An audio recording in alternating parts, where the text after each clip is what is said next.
Around the World in 80 Days by Jules Verne. Narrated by B.J.Harrison.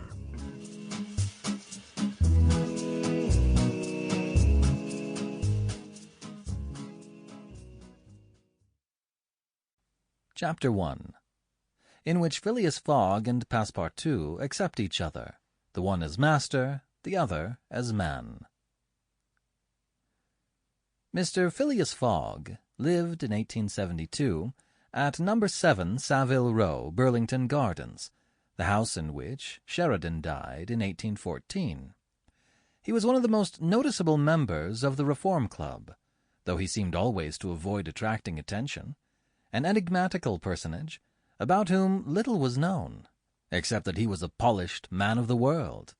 People said that he resembled Byron, at least that his head was Byronic, but he was a bearded, tranquil Byron, who might live on 1,000 years without growing old. Certainly an Englishman, it was more doubtful whether Phileas Fogg was a Londoner.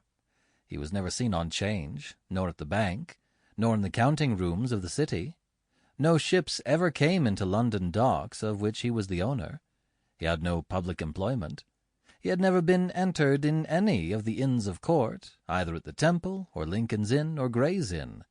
Nor had his voice ever resounded in the Court of Chancery, or in the Exchequer, or the Queen's Bench, or the ecclesiastical courts. He certainly was not a manufacturer, nor was he a merchant or a gentleman farmer. His name was strange to the scientific and learned societies, and he never was known to take part in the sage deliberations of the Royal Institution, or the London Institution, the Artisans' Association, or the Institution of Arts and Sciences.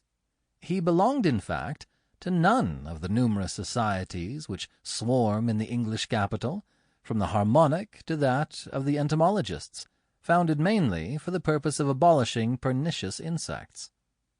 Phileas Fogg was a member of the Reform, and that was all. The way in which he got admission to this exclusive club was simple enough. He was recommended by the Barings, with whom he had an open credit. His checks were regularly paid at sight from his account current, which was always flush. Was Phileas Fogg rich? Undoubtedly.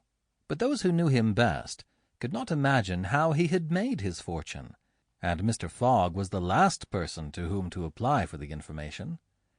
He was not lavish, nor on the contrary avaricious, for whenever he knew that money was needed for a noble, useful, or benevolent purpose, he supplied it quietly, and sometimes anonymously.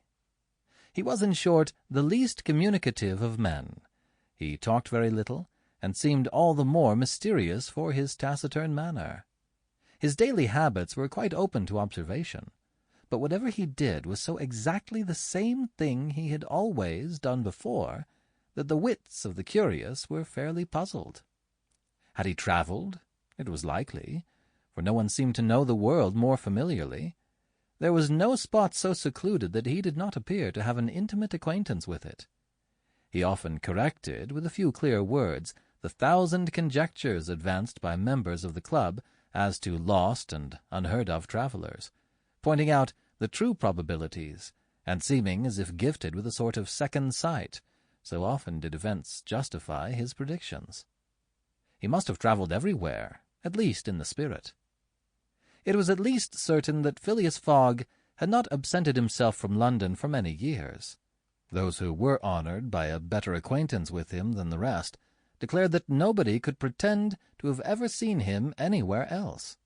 His sole pastimes were reading the papers and playing whist. He often won at this game, which, as a silent one, harmonized with his nature.